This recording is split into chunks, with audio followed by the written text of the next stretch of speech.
Continuamos en La Venganza Será Terrible. Estamos hoy en la matiné del viernes en el Caras y Caretas con mucha gente aquí. La semana que viene estaremos el día miércoles, el 2 de agosto, en Comodoro Rivadavia, en la Feria del Libro, haciendo La Venganza Será Terrible. El 4 estaremos en Lomas de Zamora, en el Teatro Español, y cosas así por el estilo. El jueves de la semana que viene vamos a estar acá. El 27 de agosto en Montevideo, en el auditorio del Sodre, y muy pronto, también en septiembre, nuestra gira española. Estaremos en Mallorca, sí. No me acuerdo bien las fechas, el 8 creo. Mallorca, no sé si vamos a estar el 8 o el 9. El 8 o el 9. Porque unificaron dos funciones que había en teatros más pequeños en un teatro enorme que nunca conseguiremos llenar. Bien. Y después en Madrid, el día 13 y 14. 13 y 14 en la sala Galileo Galilei. Allí estará Luis Ya es Piedrahita. hora de que vayan comprando las entradas, aunque se han vendido muchas, sí. Bien. Eso en Tiquetea, para la gente Más que está en curiosamente España. hay funciones un miércoles y un jueves. Muchísimas, casi todas un jueves.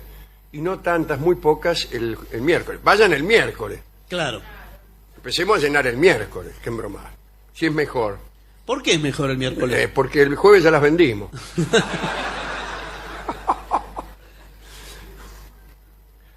Hablaremos esta noche de Abdul Hamid, un sultán turco. Ubiquémonos para ello en Constantinopla a mediados del siglo XIX. El sultán Abdul Mesid tuvo entre 1842 y 1848 11 hijos. El nacimiento de cada hijo era anunciado a cañonazos, discúlpeme. Las salvas por cada hijo varón se repetían 5 veces al día durante 7. Para el nacimiento de una hija, en cambio, las salvas se disparaban durante 3 días. ¿Cómo se llama eso? Machismo, efectivamente. Entre los hijos de Abdul Mesid estaban Abdul Hamid, de quien hablaremos hoy. La madre de Abdul Hamid era una de las mujeres del harén del sultán. Antes de que Abdul Hamid se convirtiera en sultán, le tocó gobernar a un hermanastro mayor que se llamaba Murat. Murat V, no Mirá. Murat, Murat, porque era turco. Estaba loco y era borracho. Mientras tanto, Abdul, que era el hermano, vivía en la cafe, la jaula. Allí en una sala del Palacio Topkapi se confinaba a los hermanos menores de los sultanes reinantes. Vivían totalmente aislados del mundo y los únicos compañeros de los príncipes cautivos eran los eunucos y algunas mujeres. Si el sultán no conseguía descendencia, entonces le tocaba el trono a alguno de estos hermanos, a los cuales el encierro solía perturbar gravemente. En realidad los encerraban para que no conspiraran, porque tenían miedo todos los sultanes de que los hermanos... ¿Cómo se llaman los hermanos en la actualidad? Mal. Mal. Bueno, siempre. calcule si los hermanos de la actualidad además apetecieran un trono. Pienso en algunos hermanos. Sí. Digo, si el hermano mayor tuviera el trono de algo, no hubiera durado. Bien, no importa. A Abdul Hamid le tocó reinar porque, como se ha dicho, Murat estaba loco y por eso se lo desplazó. ¿Cómo estaba loco? Bueno, Murat se aterrorizaba de los clérigos ortodoxos griegos. Bueno, yo también. Pero no, parece que el tipo con solo verlos salía corriendo a los gritos y se encerraba en su habitación. Adoraba a los payasos. Le provocaban tanta risa que, disculpen ustedes, se orinaba delante de todos. Escupía también a cada momento porque creía que tenía la saliva envenenada. Entonces tan loco no estaba. Como varios jugadores de fútbol. Sí, claro. Creen que están envenenados. Por eso escupen de continuo. Sí. Intentaron curarlo con encantamientos, hechizos y otros elementos de la medicina actual. Y lo dejaron peor. El Consejo Imperial Otomano quiso que lo atendiera el doctor Leidesdorf, un alienista vienés. Los ministros impidieron, sin embargo, que el sultán fuera trasladado a Viena y el doctor Leidesdorf tuvo que abandonar el caso.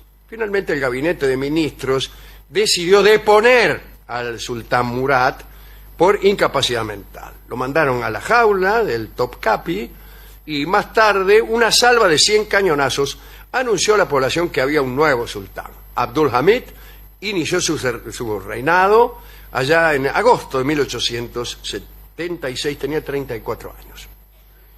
Después de llegar al sultanato, muy poco después, Abdul temió una venganza de su hermanastro de puesto. Dice, el loco se va a vengar. Y le agarró, le creció esa inquietud con el tiempo y se transformó en uno de los sultanes más déspotas de la historia otomana. Pueblos enteros, ya lo veremos, padecieron su tiranía. Al comienzo parecía solamente un sultán extravagante, pero dentro de lo esperable. Era excelente carpintero, pasaba mucho tiempo en su taller, amaba las camas de las mujeres del harén y se amueblaron varias dependencias con sus obras, hacía camas. Tenía un museo de animales disecados, mandó construir un hospital para perros y se compró un león. Qué lindo. Quiso tenerlo en una habitación del palacio, pero los destrozos y los rugidos del animal molestaron a algunos, por lo cual el animal se envió a un zoológico. Ya por esos días tenía Abdul la manía de espiar a todos los que lo rodeaban. A menudo se lo veía mal escondido, ahí escuchando a sus hermanos y hermanas acerca de asuntos de la corte. Le gustaba a Abdul Hamid andar por la ciudad, por Estambul.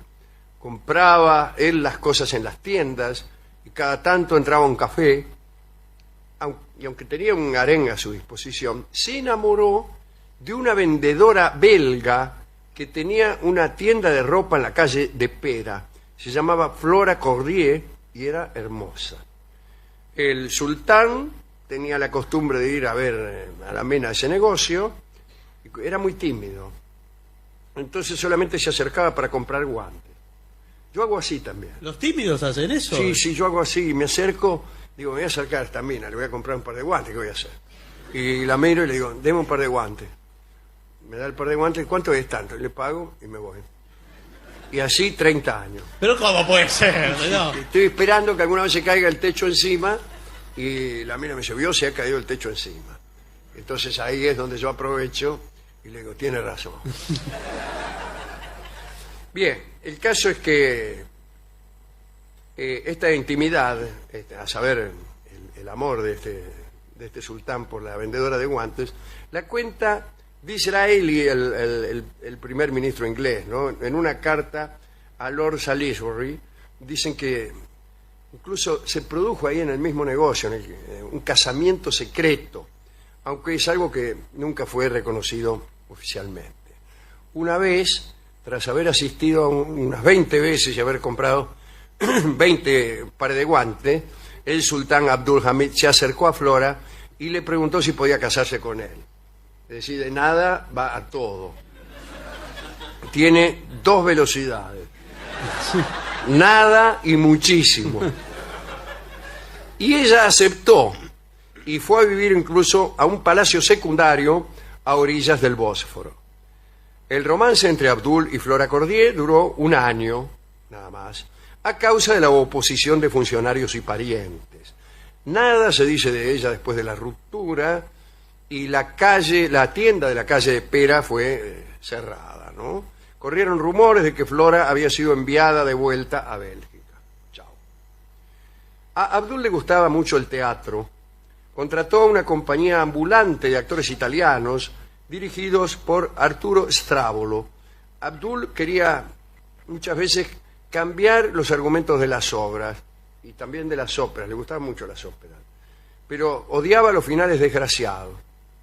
Entonces la Traviata, por ejemplo, fue llamada Madame Camelia y allí Violeta recupera la salud en el último acto. Yo quiero ver ella. Abdul era también un lector voraz, sobre todo de novelas policiales. Se las leía a alguien. Ismet Bey, que era el jefe del guardarropa imperial, se sentaba oculto tras una celosía y le leía toda la noche. El favorito del sultán era Sherlock Holmes. tan pronto como apareció un nuevo libro, ¿no?, de Conan Doyle, ordenaba que se lo tradujeran en una noche. Y para eso trabajaba un departamento de traducciones en el palacio. Sus ministros y secretarios podían ser, en otro orden, llamados a su presencia a cualquiera hora de la noche, porque Abdul sufría insomnio y solía dar sus órdenes a la madrugada. Venga, dice, vamos a construir un puente. ¿Cómo un puente? Son un puente, ¿no vio nunca un puente? Sí, sí, entiendo lo que es un puente, señor, pero a esta hora. Como se ha dicho, Abdul temía que se produjera una conspiración para restaurar a su hermano Murat en el trono. Para evitarla, cerró el palacio a todos los que no tuvieran una autorización expresa para habitarlo. A partir de entonces, apenas se lo vio en público, excepto cuando debía ir a la mezquita. Por sus miedos, llegó a permanecer encerrado un mes en su habitación. Su violencia, para evitar conspiraciones, encontró lugar con los armenios. Turquía estaba en pie de guerra con Rusia, un país que apoyaba a los nacionalistas armenios, sojuzgados por el sultán. En 1896, nacionalistas armenios lanzaron una bomba al paso de Abdul Hamid cuando iba a una mezquita. Salió ileso, pero murieron varios guardias. En la primera represalia fueron asesinados 10.000 armenios que vivían en Estambul. Las masacres continuaron y causaron indignación en Europa Occidental, e incluso el primer ministro inglés, Gladstone, llamó a Abdul el gran asesino, mientras que en Francia, Clemenceau, el tigre Clemenceau, se refirió a él como el sultán sangriento. A todo esto, el hermano, el loco Murat, languidecía en la jaula sin intrigar en absoluto. Su estadía allí se limitaba a la lectura, encuentro con muchachas de un harén subsidiario, era de segundo orden. Esto que sea subsidiario un harén también es sujeto a machismo. ¿Qué es esto? Bueno, y también jugaba con pájaros de colores. Y Murat al final se murió, de aburrimiento calculo. En 1904 tenía, mejor dicho, había pasado 28 años encerrado. Abdul Hamid, denigrado en Occidente como el sultán sangriento, inició los últimos años de su reinado en otro palacio, el Yildiz Sarayi se llama, una prisión en la que se encerró él mismo para cuidarse. En julio de 1905 hubo otro atentado contra el sultán. Se salvó con el hilo de una pata. El jefe de la policía culpó a los armenios. Abdul temió a todo el mundo. Sospechó de su ejército, del personal que lo rodeaba, de sus mujeres, y su gobierno se hizo todavía más despótico. Censuró libros, periódicos, obras de teatro, echó al italiano, al estrábolo encarceló a cualquier posible sospechoso de liberalismo, digamos, en el sentido que esta palabra tiene para algunos. Un grupo llamado los Jóvenes Turcos, que eran republicanos, se opuso a la tiranía. Y con ellos empezó la decadencia y luego la caída del imperio.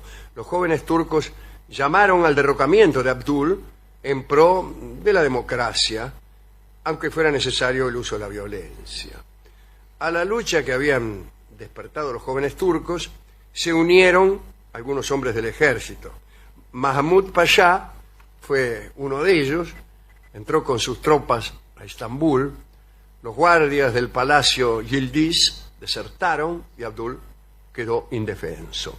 Las mujeres del harén entraron en pánico. ¡Ay, qué sé yo! Centenares de damas desamparadas temieron los ultrajes de los soldados. Algunas se suicidaron, otras tuvieron ataques de histeria. La mayoría gritaba hasta que el lugar dio la impresión de ser un infierno. Es una descripción machista también.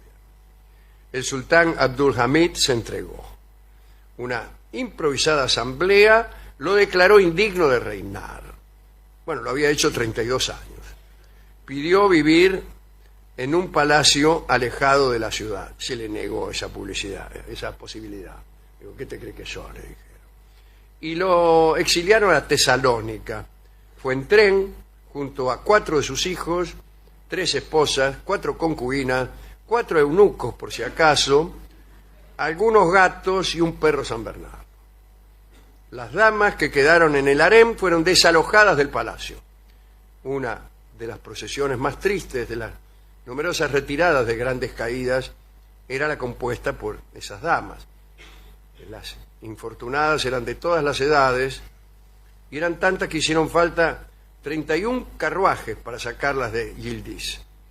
El nuevo gobierno entró en contacto con las poblaciones de donde provenían la mayoría de las mujeres del harén, notificándoles que pasaran a buscar a sus parientes. Algunas de las mujeres no fueron reclamadas, por lo cual el gobierno anunció que serían mantenidas por el Estado hasta que fuesen pedidas en matrimonio. Esto se llama un Estado inclusivo. Más tarde una comisión fue al deshabitado palacio de Abdul para realizar el inventario de las propiedades del sultán. Y se produjo un extraño incidente. Cuando los funcionarios hacían el trabajo, se sorprendieron al escuchar enronquecidas voces procedentes de una habitación. La sorpresa se convirtió en alarma cuando entendieron las palabras: ¡Larga vida al sultán! Gritaban las voces ahí. Y una guardia entró violentamente a la habitación de los seguidores de Abdul, y el grito no procedía de reaccionarios, sino de cientos de hambrientos loros enjaulados a los que el sultán les había enseñado aquella frase.